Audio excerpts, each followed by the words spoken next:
Got you now. Hey, there you go. Now I can see. Okay. Okay. I'm gonna call it to order. Let's see, Will, would you lead it? I pledge Pledge allegiance to the flag of the United States of America and to the republic for which it stands, one nation, under God, indivisible, with liberty and justice for all. Sure, thank you. Okay, the minutes. I'm trusting that you have read your minutes. Anyone, corrections to the minutes from last meeting? Anyone like to make a motion? Diane, I'd move to approve the minutes from the last board meeting. Thanks, son. Thank you. All in favor? Aye. Any opposed? I also said aye. Motion passes. Oh, sorry, Rebecca Sue. Aye. Thank you. I think that was Rebecca. And Sue, thank you. All have to remember to say, get your votes. Thank you. Okay, hi, are you coming in? Or are you just waving? I'm just waving at Mike and telling him we're putting ice melts out for good, so it'll be listen balls and bring, you know, the. Sounds great. Thanks, Greg. All right, this is a time for public comment. Do we have anyone online? Nope. Well, great. I think we can go right on past. Personnel. All right, Action this is our routine list of personnel action items, including hires, resignations, terminations, retirements are listed in here. Tomorrow marks the last day that employees can signify that they're going to retire and still be eligible for any benefits under their collective bargaining agreements. So we've had a few come in today, and you'll see those on the next one, but pretty typical. We did add on here a little section that per board policy 5122, all hires shall be contingent upon results of the fingerprint criminal background check, which must be acceptable to the board in its full discretion. So we just thought we'd add that in for safe measure. Yeah. One of the things that I would just point out as we've had some of these retirements, and we'll have some other ones, is looking at some of the folks that are retiring that have been with our district for a long time. Mark Drew in particular, 31 years, has been a very instrumental part of the math department when he was at the junior high and then later at Glacier High School. Lori Gray, 21 years of service in the district. Fun fact, my first teaching job in Colstrip, Lori Gray is a family consumer science teacher, and her room was set up that she had a cooking lab and a sewing lab.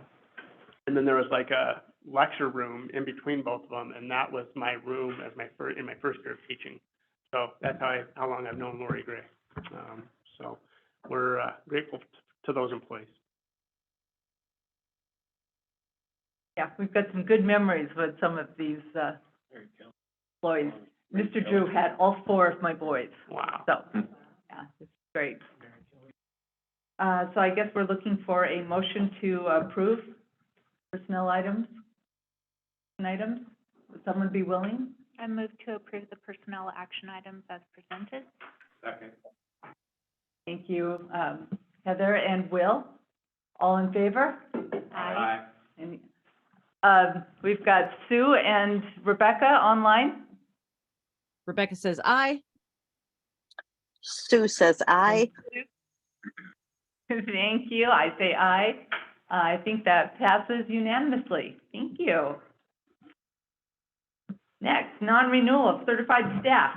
Yep, and this will be an elementary action item only on this one, and then you're going to see the next agenda item. There's an elementary action and a high school action on that one. So these are non-renewal of certified staff for limited duration contracts. So these are people that we hired into one-year only positions.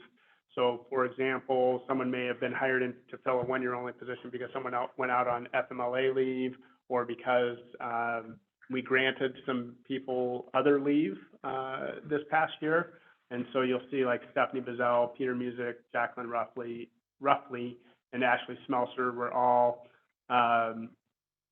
out this last year, so you see that 0.0, and it's 1 year only FTE, and then they're gonna revert back to their original FTE, provided that they come back to the district. So we just need approval to, non-renew them for those contracts. And they've all been noticed and had conversations.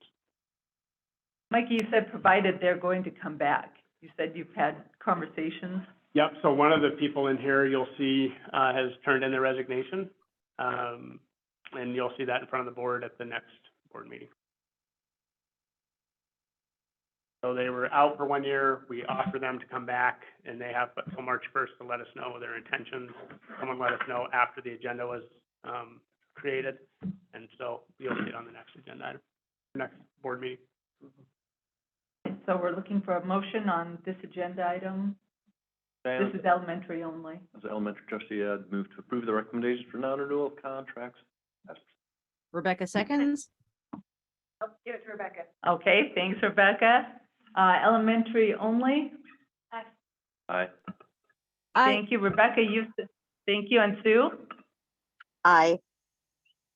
And I also say aye. Motion passes unanimously. Thank you. Moving on. Okay, the next item is for, again, non-renewal of classified staff with limited duration contracts. People who, fall into classified could be like within a classified union, but we also lump in non-union, personnel in there. And you'll see that we are non-renewing, our Ascent social workers, for the Ascent program. They were funded with ESSER dollars, for the last 2 years. Prior to that, they were grant funded for, 3 or 4, maybe 4 or 5 years. And so funding has, run out for those positions. So those are two. Mandy Girth was hired, as a case manager for the Heart Locker. She'll actually be rehired for another year pending, whatever process we used for, bringing her back. But the original contract was for 1 year only because that was grant funded through the HUD grant. So we're just looking at a motion, one for the high school side of this, and then another one for the elementary. Yeah. For the Ascent workers, does that mean the Ascent program is finished? The two that we, extra ones that we had hired? No, it means it would be finished. All right. We do not have the funding, within the general fund, and we'll talk more about big budget picture here a little bit later. So it could be the potential if we pass levies, that those positions could be reinstated.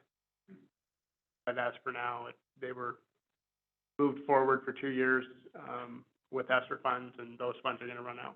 Do we have any other programs like the Ascent program on the block?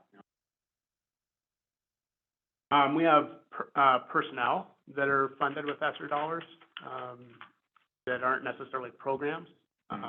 One is a middle school math intervention teacher, roughly 1 para per elementary school, including the middle school. Got some nursing FTE, student custodians,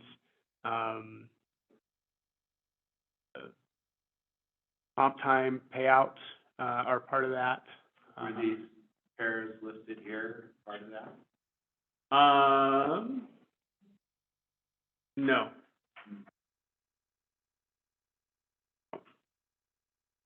What's an SE pair? Special education. So SE is special education, and then, instructional para. There's a little, there's another abbreviation for an instructional para versus a special education para.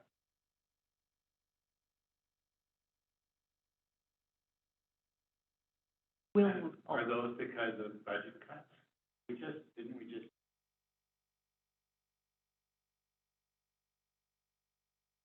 We did. Yep, and so these ones aren't necessarily because of budget cuts, these are because they were hired into 1 year only positions for a very specific need or duration. Okay. Yep. Will, since it's 2 motions, would you want to make a high school motion? I move that we approve the recommendations for for high school. for high school, Thank you. as a high school Second. trustee. And I'll second that. Second, Heather, thank you. All in favor of this motion for the high school level? Aye. Aye. Rebecca says Rebecca? aye. Aye, and Sue? Aye. Aye, and I also vote aye. Motion passes unanimously. And then I think we need a second motion at the elementary level. So moved, Diane. Thank you, Lance. Another elementary trustee, thank you. I'll second, Oh, I think Ursula already did. Thank you, but I would gladly take your vote. How do you vote? aye.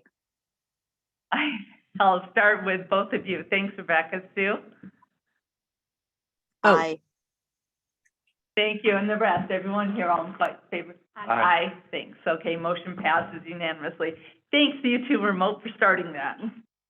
Okay, now that we got through all this, by the way, thank you. This is the fastest part of the meeting I have had since you've been gone, Sue. So this is awesome. It is 10 after 6. I'm loving this meeting. Okay, work steady. Now we're gonna slow it down. Oh, yes. I meant to change that to the board meeting, because I just did this presentation earlier for the levy election planning. I'll get that changed. I changed it. Anyway, I was asked to talk about budgets. I was hoping that our newer trustees would be here, because I think they probably haven't heard this, and so I apologize to those who've heard this many times. I'll try to go through it a little quick. I do have numbers for you for, 23, 24 that you're probably more. This is topics I'll be covering, so if you just wanna. We have certain expenditures as a school district that we need to develop budgets for. These are just examples of it.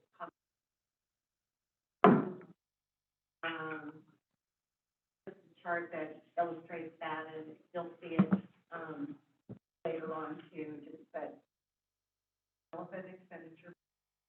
And once we do that, we kind of look at what the funding needs are. This is just to explain that we make a distinction between budgeted and non-budgeted funds. Budgeted funds are those where, you as trustees adopt a budget, and it's our, money. Budgeted funds, usually are supported by, tax and local, and split into two categories. One are those that, and the other is where we don't. Non-budgeted funds don't require, really a formal adopted budget. You just, can't spend any more funds and by tax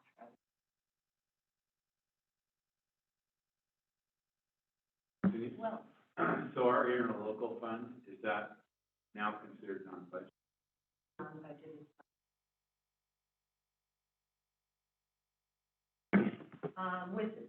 With respect to budgeted funds, there's two things that we monitor. We monitor that budgeted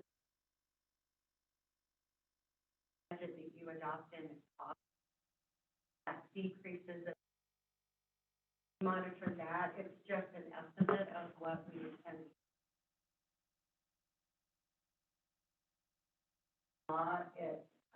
It sets a citation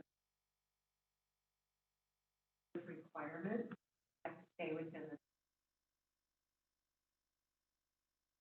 Contrast that with cash, which is actual and going out. And the things that we have to watch for cash is that revenues don't always come in as we do. Not everyone pays their on time. Maybe we estimated that X number of dollars in facilities rentals, and that either comes in more than we thought or less than we thought.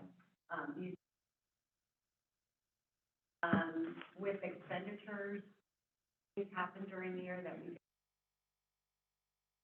sometimes we have an Maybe we have a savings that was going to cost.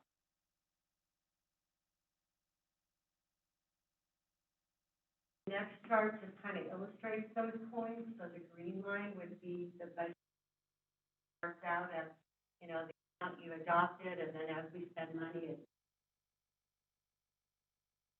and then that blue line represents cash. Where it's at with respect to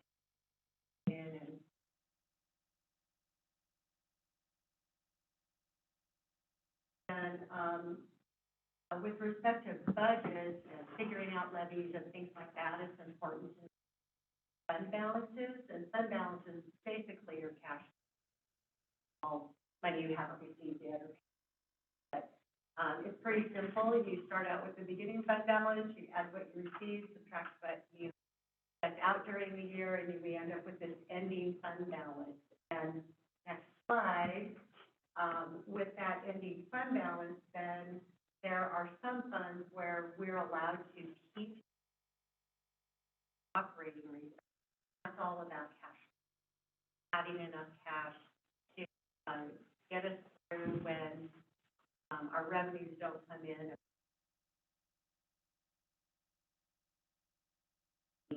We don't get, say, our state fund.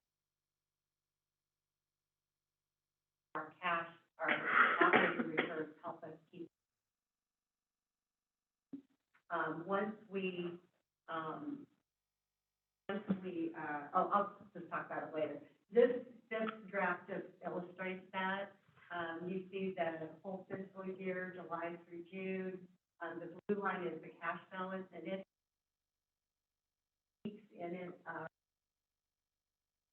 when revenues come in. So when you see it peak like that, that's usually when our property. But then you see it go down in, like, when it starts in August, September, October, we're spending a lot of money, all that. What operating reserves, next slide.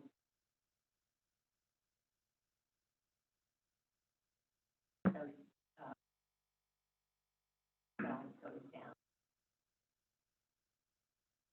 And these are just the funds where we're allowed to keep operating reserves, but they're limited to 2 years. Budgeted funds that you see are those are the ones. I try to make sure that we have operating reserves because kind of status with bonds, we want to get a that is the level of fundraising. Another reason we do it is we have some money in unanticipated. I can do a budget amendment. Need to and process for doing it. Fund balance reappropriated. So we take that ending fund balance, we keep whatever reserves we're allowed to keep, and then if we have any money left over, we have to requirement that we use it to fund the next year. Basically, what that does is lower the local property.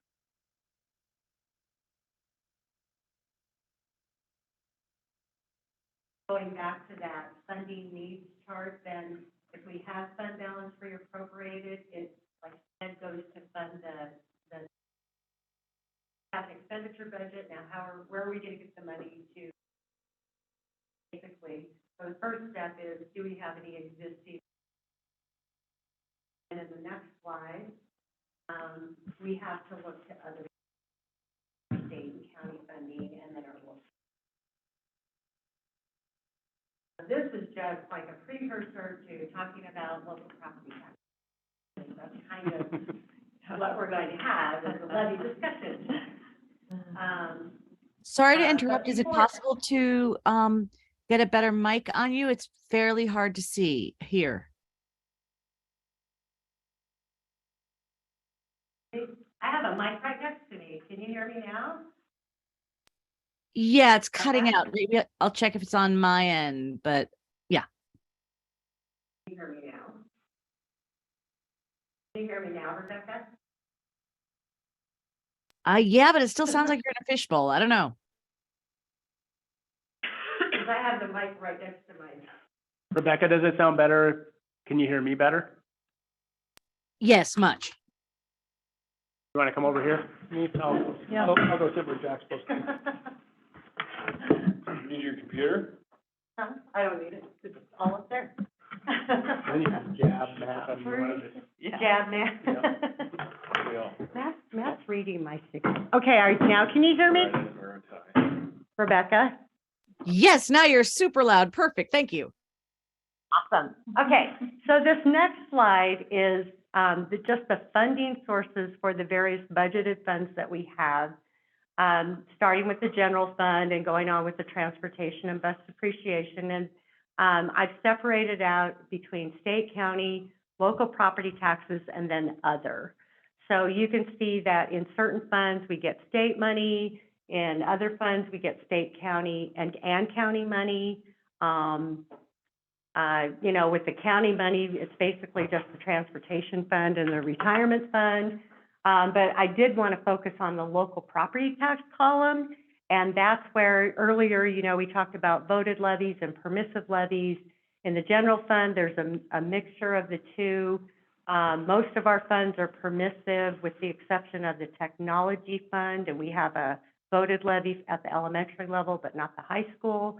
And we have a voted levy always when we go out for a bond. That debt service fund voted levy is to raise money to pay back the bond debt. Okay, and then the rest of them are permissive. This is just funding sources for non-budgeted funds. There is federal and state funding there for the food service. In the miscellaneous programs fund, that's where we account for our state and federal grants, which are from the state and feds. And then at the local level, we've got lots of donations, and a really good example lately is the KEF and their teacher grants. We get a list of like 25 grants that teachers got, and that goes in the miscellaneous programs fund, and they spend from there. So miscellaneous programs fund has lots of pots of money. This is these are estimates. These are projected adopted budgets for the ensuing year.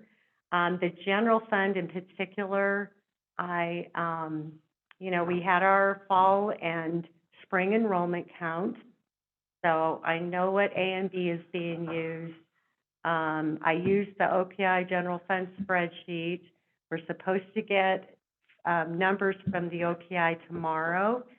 In a legislative year, though, they will only publish the rates that have been officially gone through the legislature and approved and signed by the governor. So House Bill 15 is out there. It's passed both houses. It's sitting on the governor's desk, I guess, and he hasn't signed it yet. So there's a 2.7% increase in all those funding components in the general fund for 2024, and these numbers reflect those rates. I'm sure he's going to sign it. I'm not positive, but pretty certain he's going to sign it. I always like getting the OPI data sheets because then I'm able to have some check figures and know that I made the right calculations. So this is based on the best information I have. This includes what we'll talk about soon. There's a voted levy that we need to have that $23.4 million budget that you see up there for the general fund. So that it assumes that we're going to run a levy election, then it's going to pass. Okay? That doesn't mean you have to make any decision right now about it. I just want you to see what the impact is. Okay? And depending on what you decide, then we'll either take it out or leave it in there. This is just the elementary right now. So these are all the budgets that I think we're going to have and the mills associated with that. This next slide is a little small. Oh, good, thank you. I guess I want to call your attention to that second line where it says general over-base levy. That's the over-base levy, and that's the one that we need to get voter approval for. So that first section on the left is our current budget year. Those are the tax levies for this year and the associated mills. The next section over to the right are related to the budgets that I just showed you, but just the local levy amounts. So on that second line, you see an estimated tax levy of 4.7 million, and the difference between this year and that projected amount is the amount you see in the estimated change in revenue column, 475,103.65. That is the amount if we were to run an elementary general fund levy election.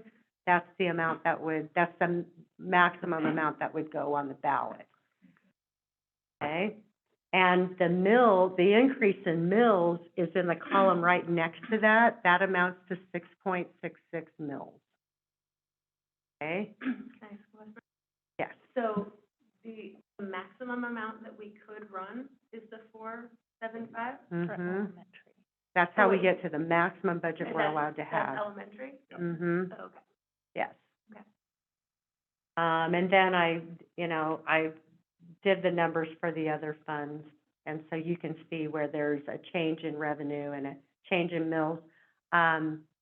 You have to, we have to, trustees have to, by law, have to adopt, or, not adopt, but approve and publish a notice in the newspaper by March 31st on your intent to increase any permissive levies.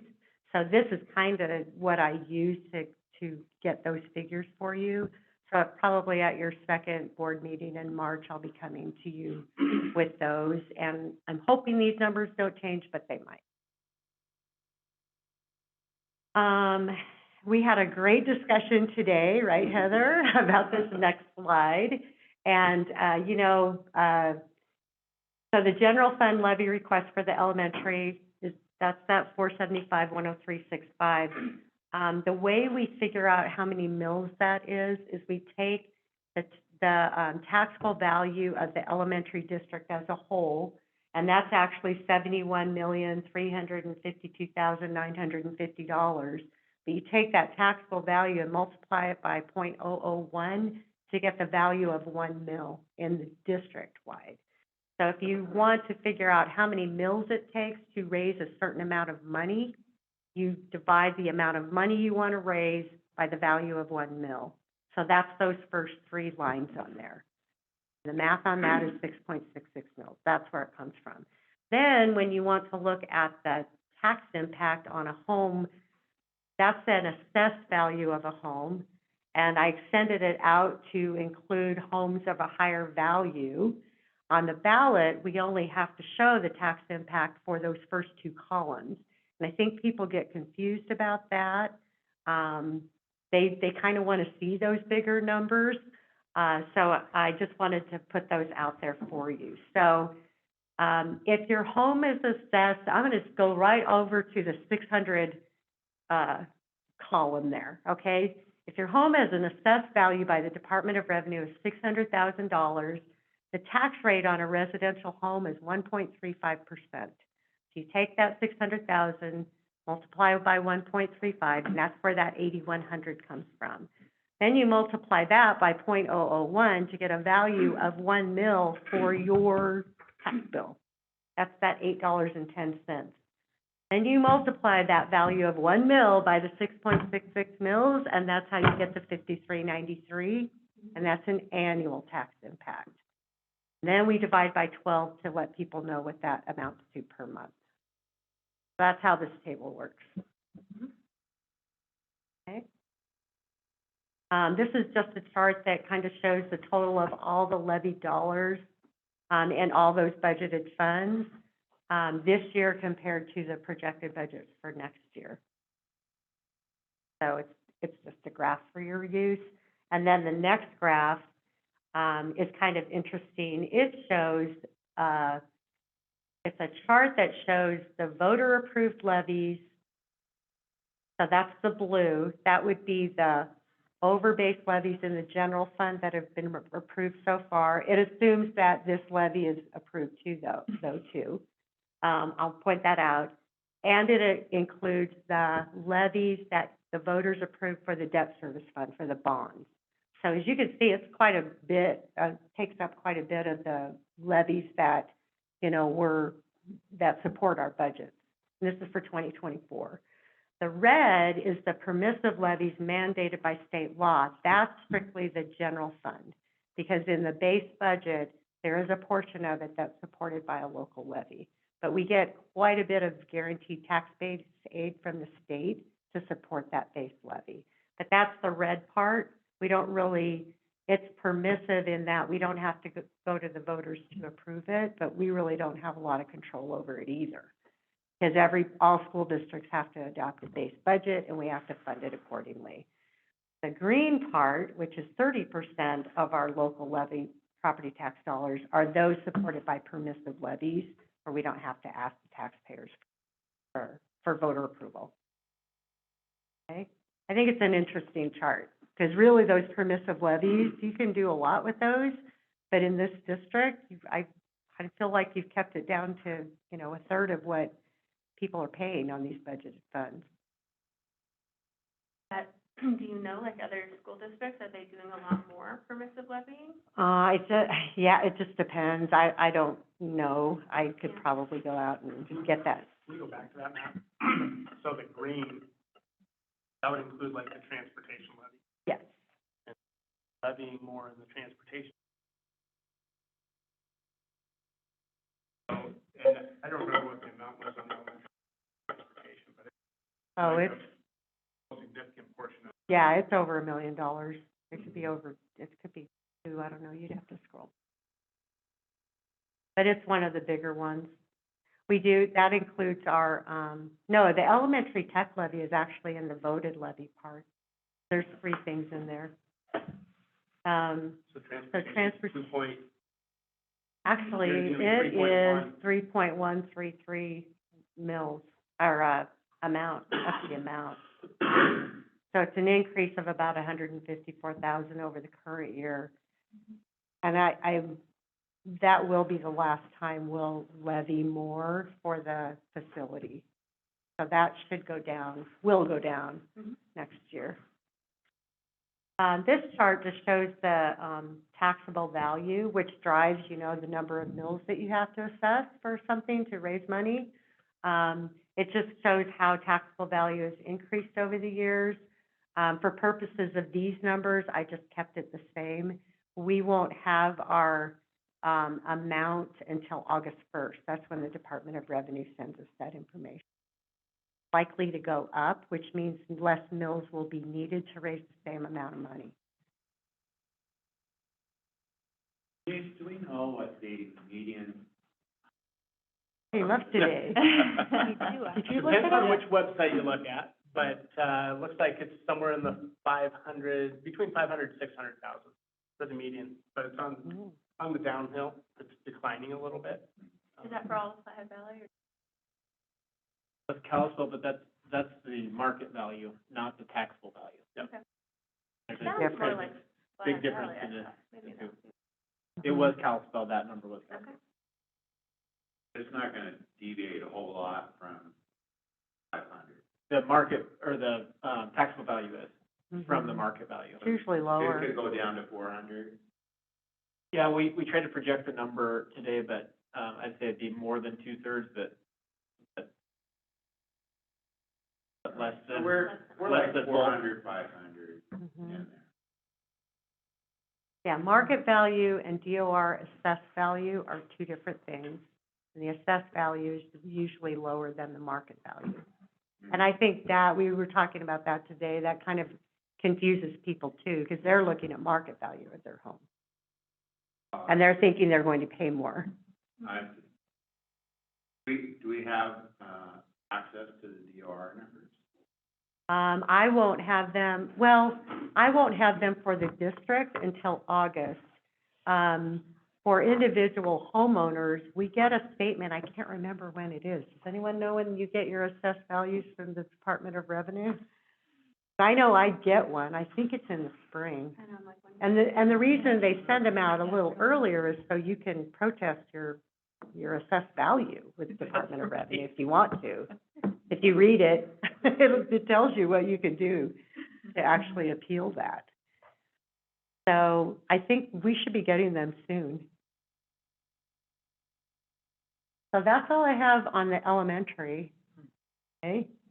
Kind of gonna go through the same drill for the high school, but did you have a question or something? I did, so all the total mills that we have are the 104 Mhm. for everything together. The mill is worth $, is that what I saw on the other one? No, and the elementary level, a mill is worth about $71,000. And it takes 6 $71,000. mills to raise the 475. $71,000. Yeah. Basically what I'm wondering, and I know it like says it on my property, but like, what is the, because we use that $200,000 number, how, we always talk about how much more it's going to go up, and people always say, well, I'm already paying so much. Mhm. What is the amount of taxes that, like, a $100,000 evaluated house is paying total, like, before the levy?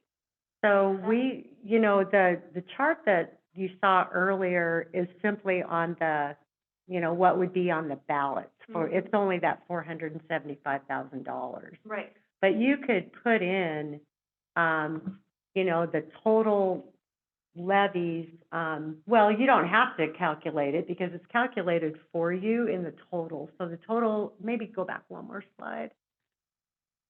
No, the other way, backwards. Yeah, so that 210.91 that you see for the elementary, Mhm.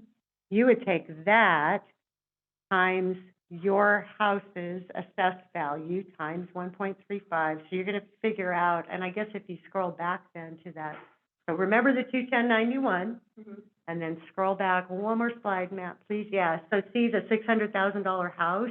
Mhm. 1 mil is worth $8.10, so you would multiply that by the 210.91, whatever it was. So And that would be the school mill. 210.91 times 8. Right, right. Is somebody doing that? I'll do that. I'll grab that. Probably not that much.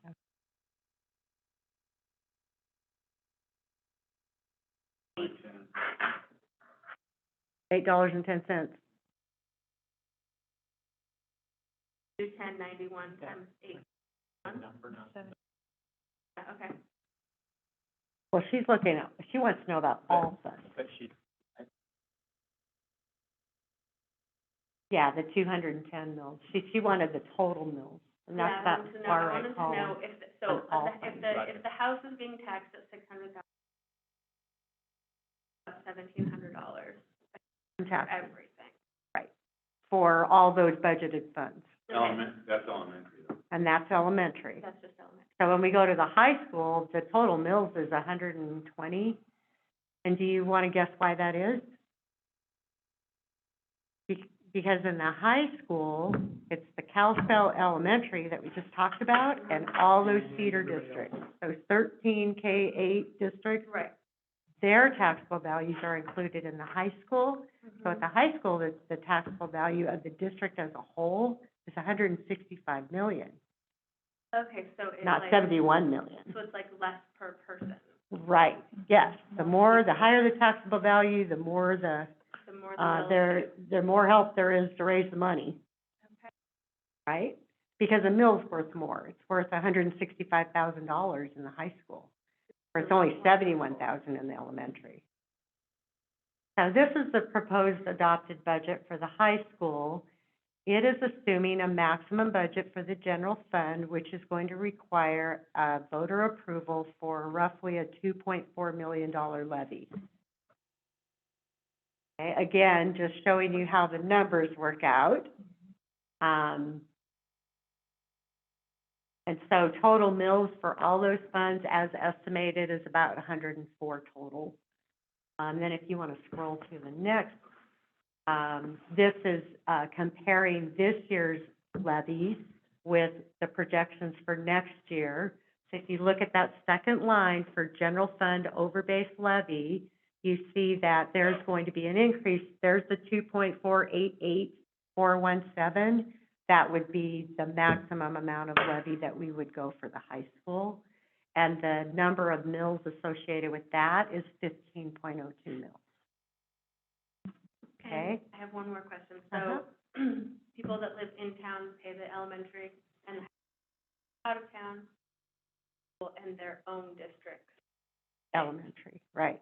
If they're running. If they're running one. Well, but they pay their own district's taxes. Yes, their own elementary Yeah. districts have to. That's right.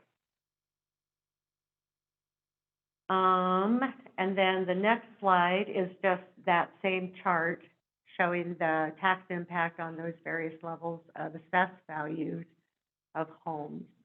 So again, the high school, the value of 1 mill in the high school is 165,000, so it takes 15 mills to generate $2.488 million.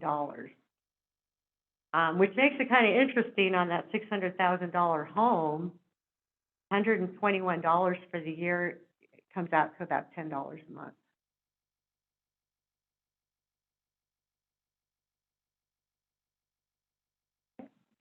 Then I $1.69 on my house.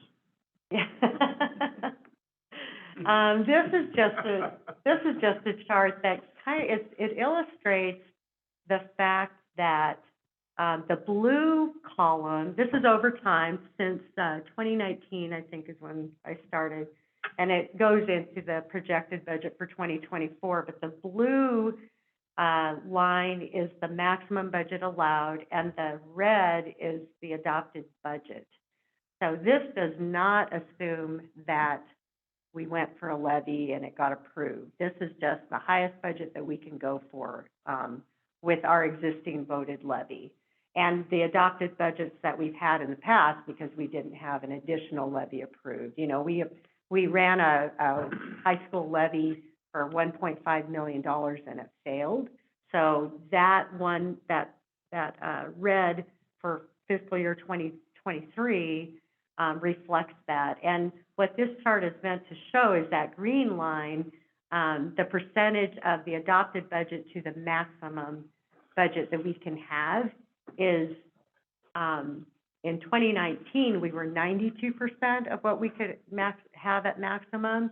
And just because we haven't grown our over-base levy over time, then that amount is becoming less and less. Our adopted budget is down to 90% of what we can actually have through the funding formula and the law. So we're losing ground, and that's what that green line kind of represents. That very bottom number is what, 89.5? Mm-hmm. Is that the bottom? I mean, we don't have No. any levies at all. 80% is the bottom. 80% is the bottom. What happens if you hit Yeah, 80%? the board has to adopt a minimum budget at 80. So if our community didn't want to support us at all, we would have to run on 80%. But we Mm-hmm. are allowed to run that. You know, you can run more if you can get the money from. Right. But if we can't, we're at 80. Right. So the reason we're at 90% is that there is this over-base levy that was approved over time. The last time it was increased was in 2007. And every time, as long as we go ahead and use that levy and assess it, then we're able to carry it forward and not have to get it approved again. Oh, So that's why we're up at 90%, because we did get voter-approved levy for that over-base portion. So we wouldn't actually drop to 80. There's No. a bottom that we have that's different from. Potentially we could in 2 decades. Mhm. Yeah.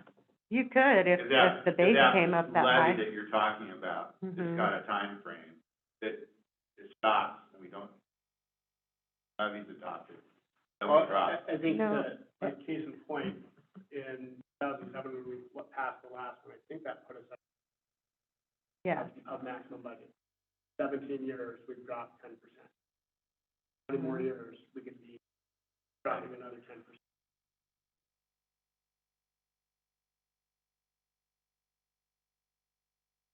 Okay, and what else I got here? Oh, then the chart, this is just the chart of the local levy dollars from comparing, 2023 to projected for 2024. And then the last, one is voter-approved taxes versus permissive taxes mandated by state law versus the green, which is the permissive. This would be at the high school level. And I think, this is taxable value of the high school district over time. And the amount, you can see in the amounts in particular on the bottom, how it's grown, since 2020. So the value of your mill at the high school has grown as well. And then this is just, kind of remind you what the process is. So right now, we're just developing preliminary budgets. I probably should put in there that there's a May 2nd election. Should you run a levy election on these general funds?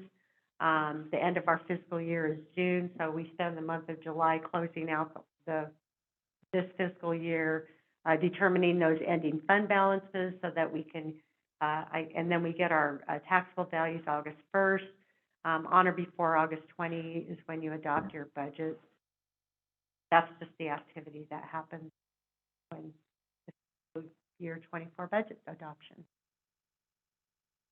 So Denise, in the last item. slide where you showed that the high school district has grown and so has the elementary district, that says that since we haven't passed a levy, the actual amounts, the cash amount each taxpayer pays has been going steadily down because of the growth of the area. Yeah. Is that correct? Correct. Thank you. Or, yeah, welcome.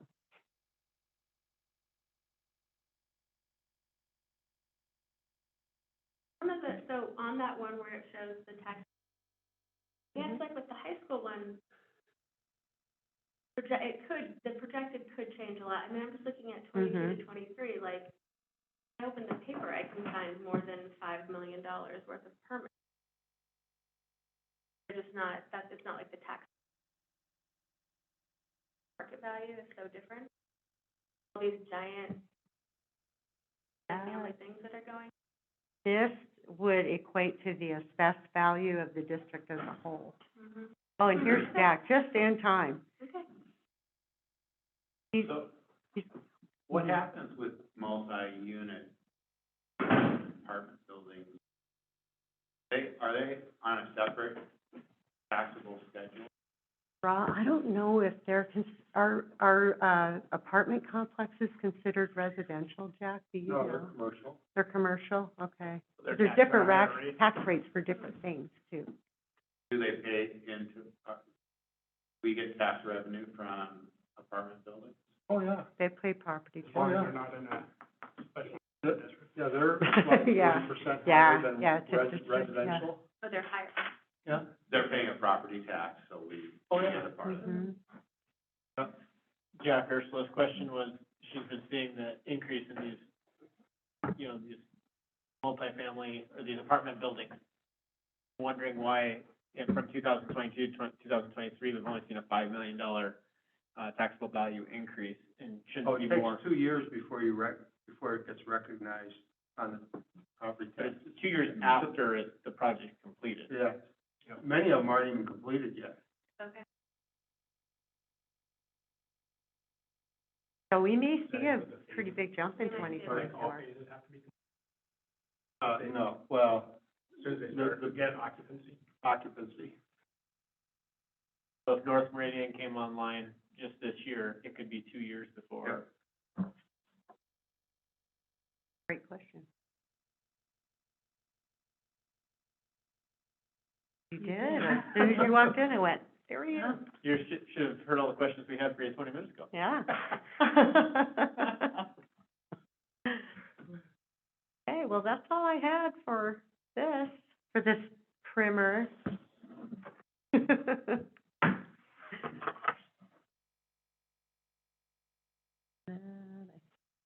the next agenda item is a change of bus route. Brain break. And then we're gonna get into more discussion about setting levy amounts.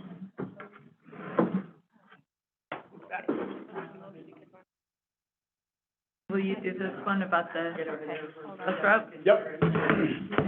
Oh, good, thank you. So what we have is a recommendation that actually came from our contractor due to bus driver shortages. They felt like they could combine a couple of routes, which reduces their income as they operate those routes, but it also reduces our tax collection for those routes. So it's really kind of a savings for our taxpayers and a reduction in income for, I think it was Harlow's. And there's a map of the new route, and there's kind of a blown up section. I think there's another one,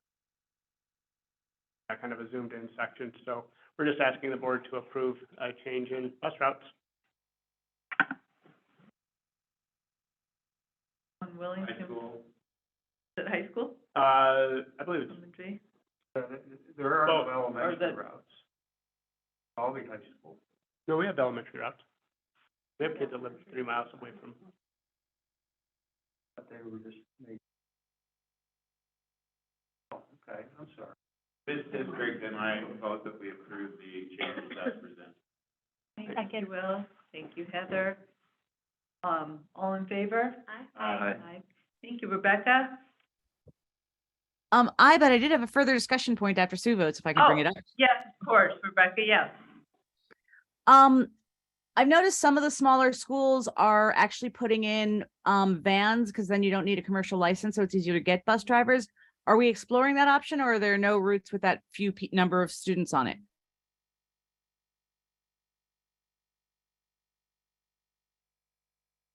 Can you repeat the question?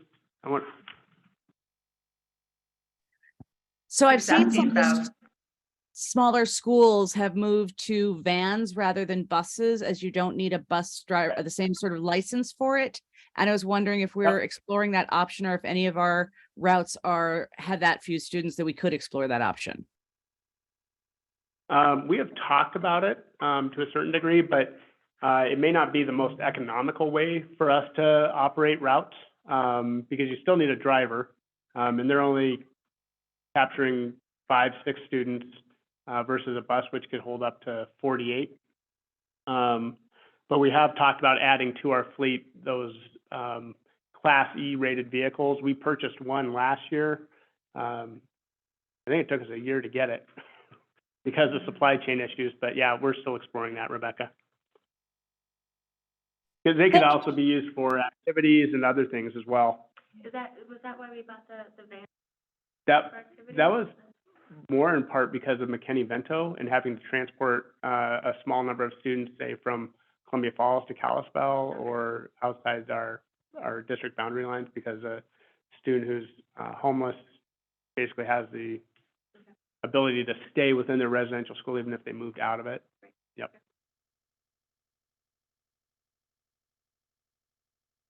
Okay, Rebecca, I'm sorry I interrupted you. Thanks for the question. How did you vote? Sorry, I voted aye. Thank you. And Sue? Aye. Still there. Thanks, Sue. I voted aye. Motion passes. Now I think it's levy. Yes. So the main agenda item listed Yeah. as levy election discussion, but we have it listed as action, discussion, and information.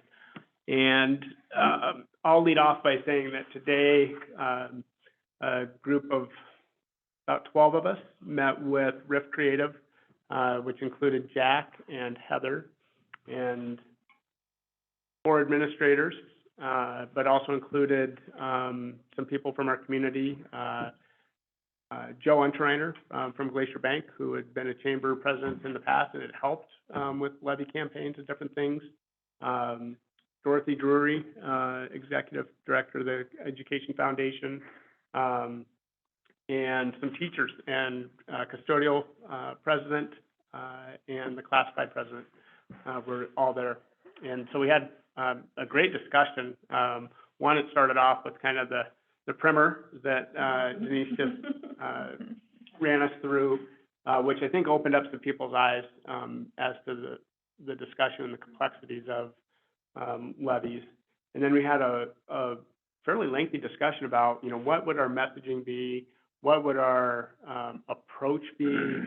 What activities would we engage in to try and, support this? And I think the first thing that came out of it was just this, regardless of what happens with this levy, there is going to be a continual need for the district to have explicit communications to our community about Kalispell Public Schools. Was kind of one of the top things. And so as we discussed, all of those things, we were also saying that we have to come back to the board tonight and ask the board to actually set the levy amounts so that we can start, refining whatever messaging that we're putting out there, costs that would be associated with it, those kind of things. And 2 board meetings previously, we asked for you to call for a levy election. We didn't set amounts at that time. And at that point, we had a motion to approve running a high school general fund levy, an elementary general fund levy, and an elementary tech levy, were the 3 that were kind of put on the table. And they all have pros and cons for why or what. Some of the things that we talked about today and just challenges, one, from a historical perspective, we shared the history of our levy elections, in our community. And going back to 1997 up through the early 2000s, we ran levies all the time and they passed. And they weren't, they weren't large sums of money. Granted, we didn't have the same tax base, we didn't have, and then same number of people that were contributing to that, but they passed. And then we went on this cycle of either running a levy really sporadically or periods of 5 years where we didn't run a levy at all. So our voters fell out of favor with, or fell out of being accustomed to, every year we ask for a reauthorization to support Kalispell Public Schools. And then we talked about in later years, so now we've been, 14, 15 years down the road, and we ask for an amount of 1.2 million, and it fails. And we cite all these really good reasons and things that we justify, and then when that doesn't pass, we make cuts, and then we just kind of move on. And then the next year we say, well, 1.2 didn't pass, so let's try 500,000. And that doesn't fit, that doesn't pass, right? So even less than half of what we had asked for before. And then we run one for, what was last year's, 1.5, and that was one that we said, it's gonna be tax neutral. Right, so we tried that strategy. So we've tried multiple strategies. And what I think Tom and Casey brought to the table was that, there's some basic tenets to running any kind of campaign. You have to be, one is research, one is, there were 4 bullet points. Research, implementation was one. Research, planning, implementation, and evaluation. And so they kind of led us through some exercises that took us down this road. And Denise and I have talked, and one of the things that we have to understand going into the discussion is, where are we sitting at financially currently? And without adding any increased costs to what we already have and figuring out all the new revenue sources that Denise has figured out, we're sitting about 200 and something short, 250,000 short in this year. Yeah. Right, from what was budgeted to what we expect to expend. And those numbers can fluctuate because you can have an employee who's a position that doesn't get filled for most of the year, but you budget for it. So, but we're showing that we're going to be in a deficit on the elementary side. And then you apply these new costs, and these new costs are the collective bargaining agreements, 1.5% for classified, 1.5% for certified, 1.5%. So we have these other costs that are going to be adding on to it. We know our property and liability insurance is going to go up 10%. We know that the cost of utilities, all these inflationary factors haven't even been applied to the new budget. And so the maximum we can run is 475,000. And we saw a decrease in our elementary enrollment again this year. We still have not caught up. I can attribute that to a lot of things. One of them is just the cost of housing inside the city limits of Kalispell. And so what we see are the elementary districts, the outlying elementary districts are gradually getting bigger. West Valley keeps getting bigger. More houses are getting built out there. You know, things that make it more affordable for people to live outside the city limits. So there's that. And so as we look at it, we definitely feel like there is a need for the $475,000 levy request on the elementary side. So that would be one ask of the elementary trustees tonight, is to approve a levy for maximum amount, which is the $475,000. On the high school side, similar situation. We have, we're projecting a little bit of a deficit based off of what we budgeted for versus what we think our expenditures will end up being. And then we get into these situations where, again, those increased costs, and we don't have a tech levy. So a lot of things are being currently supplanted with ESSER money, and ESSER goes away, suddenly are going to come back and hit the general fund. And when we start pulling those things back into the general fund, it's going to have a significant impact. Right now, we're telling our building administrators to hold on hiring anybody and posting positions. We have to reconcile where we're at with what we expect our budget to be and with new funding. Fortunately, on the high school side, we're seeing an increase in enrollment. We're up about 55 kids, 51, 53 on the high school side. So that actually helps in the grand scheme of things. But again, we're only funding those new enrollments at 90% when they come in. So talking a little bit with Tom and Casey with Riff Creative today, they said, you know, usually it's not the amount. Not the amount that's the issue. How much is it going to cost me, and is it worth supporting? Tell me it's worth supporting, and I can support that. Don't spend time on the 25% who are always going to vote no. Don't ignore the people who are always going to vote yes, because you still have to do some communications, but you really need to be focused on that other group in the middle who can be swayed one way or the other based off of good information and proper messaging. And so, again, our best assumption, and I'm not going to put words in your mouth, Denise, but our best request would be to actually approve a levy for $2.4 million maximum on the high school side as well.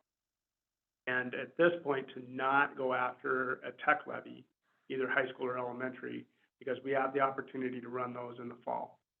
And we still have we're still a year out on the elementary tech levy, and so we don't want to necessarily saddle on all of these things. Move forward. We're just talking to levy, elementary and high school. Yep. And go for the full amount. And I, you know, because these are projections and I don't have all the figures, maybe ask that you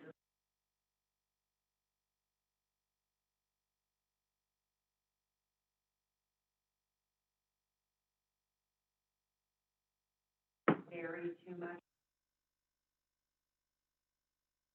And you can set those actual amounts.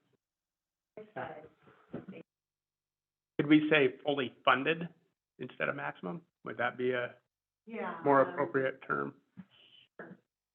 Well, yeah, the term they use is maximum budget allowed. Okay.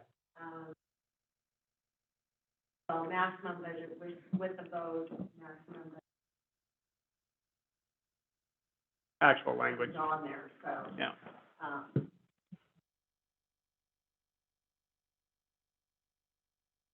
Let me use that term. Public, I don't want to say maximum allowed. Fully funded is a lot better than I maximum. like fully funded. Yeah. Yeah.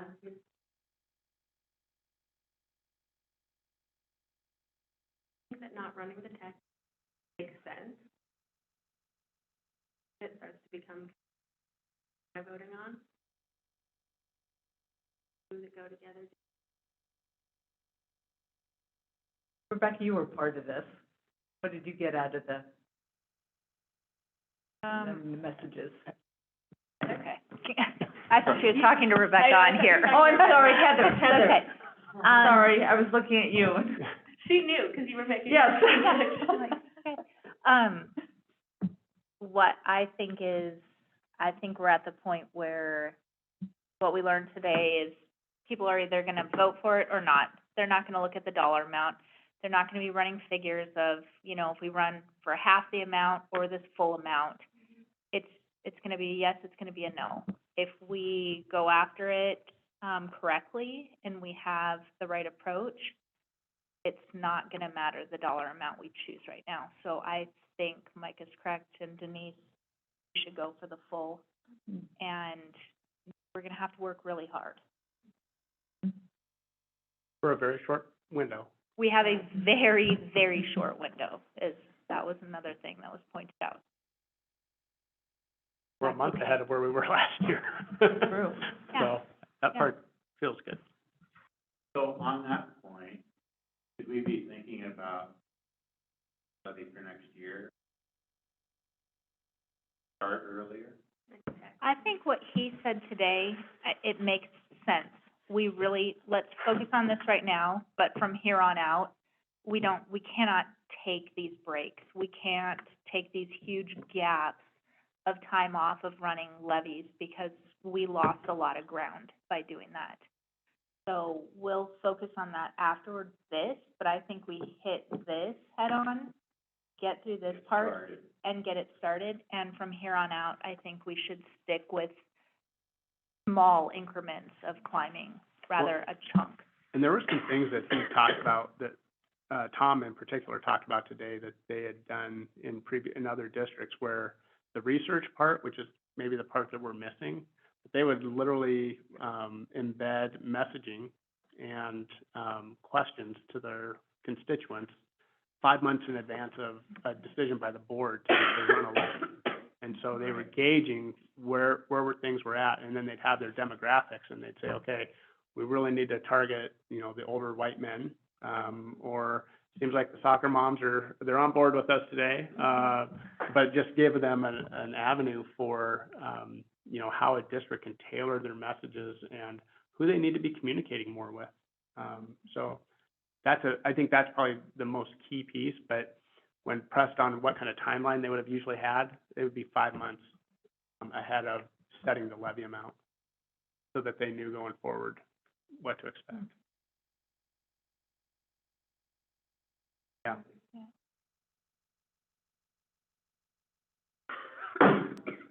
But to Will's point, we are since we're talking now about more generalized messaging and messaging all throughout the year, we are working on next year's levy at this point. We are working long-term. Mike is nodding. Agreed. I'm nodding in agreement with you over here, Rebecca. But I did have a question as well. So, with our best guesses of how much the district is growing and how much our tax base will growing, what would a tax neutral levy look like? What would a levy look like that doesn't cost anyone anymore because we have a larger tax base?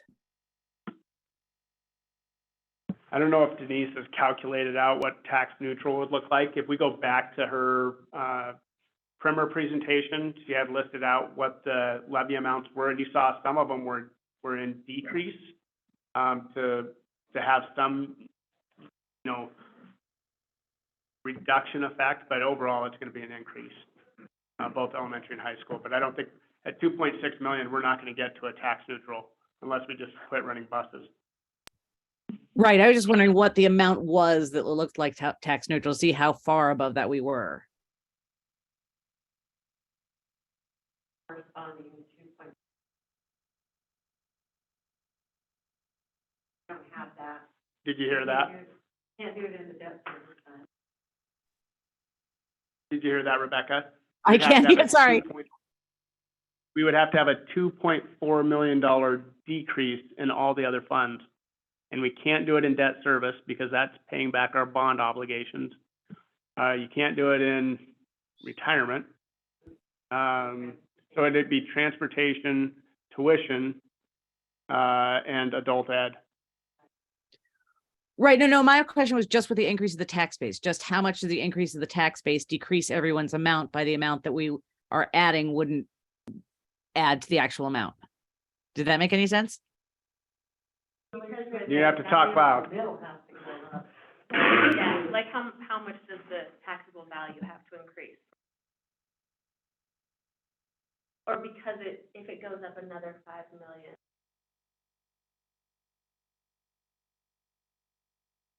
When the taxable value goes up, it Right. makes the I taxes get go what you're down. getting at, I'm just not sure. We're not sure how to calculate that right now off our phones. Maybe Jack is working on it over there. Working at what? The Well, short maybe it's a answer longer is term we don't know. Okay. That's a big question. But we can work on that. I think part of it, we aren't even gonna know what the taxable values are until August. So we're just guessing, but if we wanted to throw a number out there, we could probably plug it into some sort of formula and guesstimate. Yeah, I was just looking for a best guess so that, we can move from there. But again, it doesn't have to be tonight. I was just, trying to roll my head around how to message. But it sounds like what Casey said is that it doesn't matter the dollar amount. Right. It's, tell me how much it's gonna cost me and tell me what it's gonna be used for. Yep. Tell me why this is worthwhile. Well, and I think that the bigger the gap gets, the more the ask is. When you're talking about if you run a levy all the time, then people see it as funded, whereas when there's a gap, it's like we're asking for more. We haven't passed one for years. Yeah.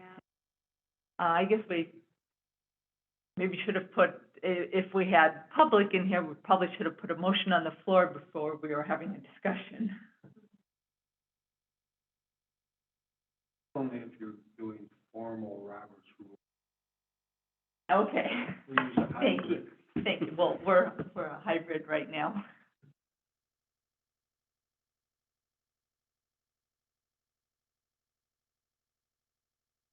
More thoughts here? So administratively, we're asking the board to discuss amongst yourselves, and if there's anybody willing to make a motion, both the high school and elementary, and that's that's Denise and I's recommendation. I personally really like the fact that we have a team. Like the presentation.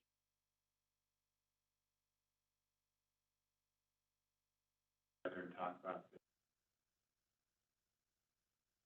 possibilities, possible. Everything falls together. I'm willing to go for it.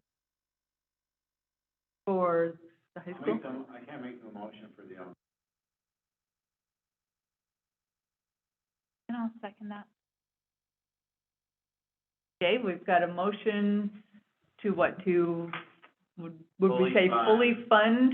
Do a levy for fully funding the high school general fund. Can you word that correctly, Sherry? Okay, any more discussion, or can we vote on that? All in favor? Aye. Rebecca Aye. and Sue, are you on the beach still? Aye, and I say aye. Okay, you've got a vote on the high school. Thank you. Elementary, We'll make a motion to run a levy that fully funds the elementary general. wonderful, thanks Ursula. I'll second that.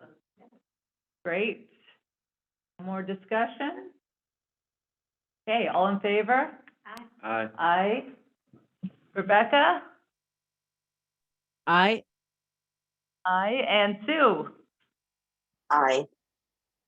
Aye, and I say aye as well. I think you've got your direction going forward. We're on Diane, do we need to make a motion to cancel election for the levy, the tech levy? Ooh, Oh, do we? yep, elementary. Oh, I'd move to cancel the tech levy. great. Elementary trustees, all in favor? Aye. I'll say aye. Rebecca, did you catch that motion? Yeah, aye. Thank you, and Sue? Aye. Thank you, I say aye as well. Thanks, and Sherry, you got that one as well, so we can cancel that. Thank you. Okay. All right. All right, we're on to, Rebecca, so taxable value, make it tax neutral for the high school, would have to increase by.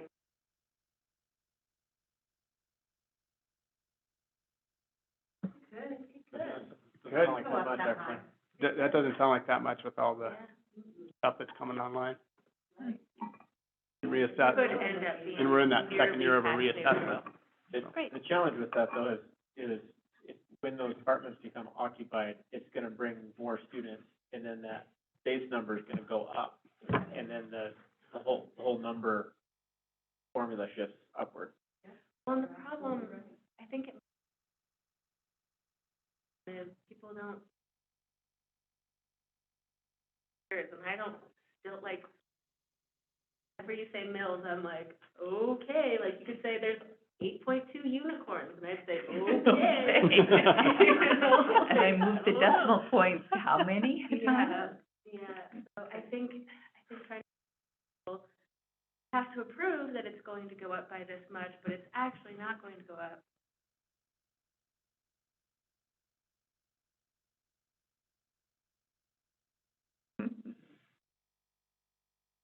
The challenge there is on the property tax.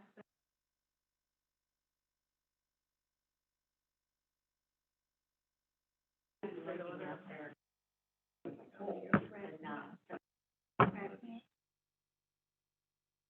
Ursula, we did this at a finance meeting. Mike actually brought his tax bill Mm-hmm. and tried to understand it. Mhm.